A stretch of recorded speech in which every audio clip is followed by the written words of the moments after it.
जय हिंद दोस्तों।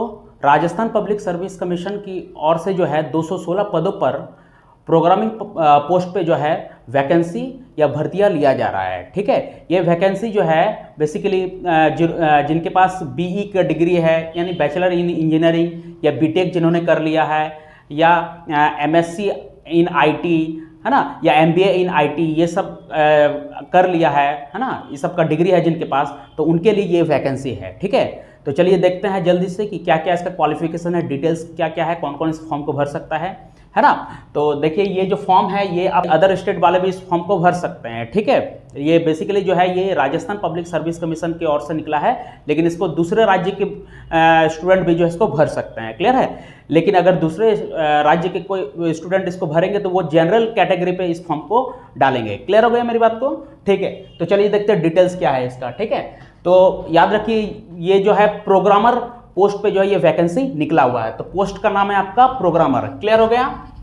तो टोटल इसमें जो है 216 पद निकला हुआ है, 216 पदों पर इसका वैकेंसी निकला हुआ है। ठीक है, जिसमें से जनरल का जो है 76 पद है, ईडब्ल्यूएस के 21 पद है, एससी के 40 पद है, एसटी में 36 पद है, ओबीसी में 33 पद है और एमबीसी में 10 पद है। ठीक है, तो क्लियर है।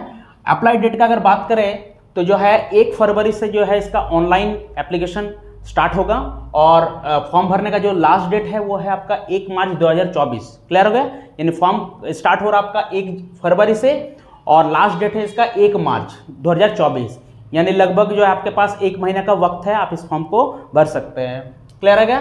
फी का अगर बात करें तो जो जनरल और अदर स्टेट वालों के लिए 600 रुपये रखा गया है और एससी एसटी और ओबीसी वालों के लिए जो 400 रुपये जो है एप्लीकेशन फीस का रखा गया है। क्लियर है? एज का अगर बात करें तो कम से कम 21 साल और अधिक से अधिक जो है 40 साल रखा गया है, यानी मिनिमम एज आपका 21 साल है और मैक्सिमम एज आपका 40 साल है। ठीक है, और एज का जो कैलकुलेशन होगा वो आपका याद रखिए 1 जनवरी 2025 तक जो है कैलकुलेशन होगा। ठीक है, यानी 1 जनवरी 2025 तक ये देखा जाएगा जो फॉर्म भर रहा है उसका एज कम से कम 21 साल हो रहा है कि नहीं और जो है मैक्सिमम 40 साल हो रहा है कि नहीं। अगर किसी का एज 1 जनवरी 2025 तक जो है 21 साल से कम हो रहा है या 40 साल से अधिक हो रहा तो वो इस फॉर्म को भर नहीं सकता है। ठीक है, क्लियर हो गया मेरी बात को? चलिए साथ में अगर देखेंगे कि अधिकतम आयु में किसको किसको कितना छूट मिला है, तो वो अगर हम देखेंगे तो याद रखिए राजस्थान के जो है एससी एसटी ओबीसी ईडब्ल्यूएस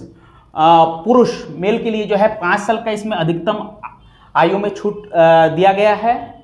वही अगर बात करें SC ST OBC EWS female है ना, महिलाओं के लिए राजस्थान में रहने वाले उनको जो है 10 साल जो है अधिकतम आयु में छूट दिया गया है और जनरल महिला है ना उनके लिए जो है 5 साल का जो है अधिकतम आयु में छूट दिया गया है और विधवा और तलाकशुदा महिला के लिए अधिकतम आयु में कोई सीमा नहीं रखा गया। तो ये हो गया इसका अधिकतम आयु में छूट गया। ठीक है, सैलरी का अगर बात करें तो इसमें जो है याद रखिए पे मैट्रिक्स लेवल L12 के हिसाब से जो है इसमें सैलरी दिया जाएगा है ना। राजस्थान सरकार के अनुसार जो सैलरी बनता है लेकिन है ना उसके अनुसार जो सैलरी दिया जाएगा, लेकिन याद रखिए ये लेवल 12 के हिसाब से जो है इसका सैलरी दिया जाएगा, जिसमें लेवल 12 बोले मतलब ग्रेड पे जो है जिसका 48 रुपये बनता है, तो उसके हिसाब से जो इसमें सैलरी दिया जाएगा।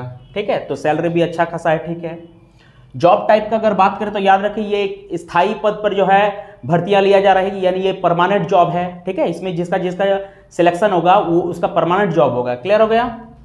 क्वालिफिकेशन का अगर बात करें तो इसमें कौन कौन भर सकता है, देखिए एलिजिबिलिटी क्या है, तो जिसके पास बीई का डिग्री है या बीटेक का डिग्री है या MSc in IT information technology से अगर कोई एमएससी किया है या कंप्यूटर साइंस है जिसके पास, या एमसीए किया है या एमबीए किया है इन आईटी इंफॉर्मेशन टेक्नोलॉजी में अगर कोई एमबीए किया है ना, इलेक्ट्रॉनिक एंड कम्युनिकेशन का अगर किसी के पास डिग्री है, तो इन सभी में से किसी के पास अगर कोई एक डिग्री होगा तो वो इस फॉर्म को भरने के लिए एलिजिबल है। क्लियर हो गया मेरी बात को?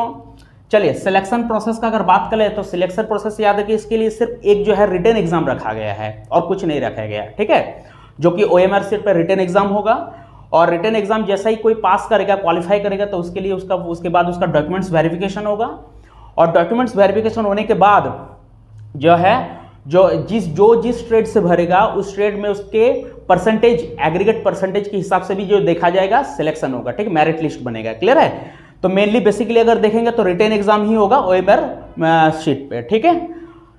चलिए आगे देखते हैं। उसके बाद रिटेन एग्जाम का अगर देखा जाए तो रिटेन एग्जाम में जो है 2 पेपर होंगे, पेपर 1 और पेपर 2।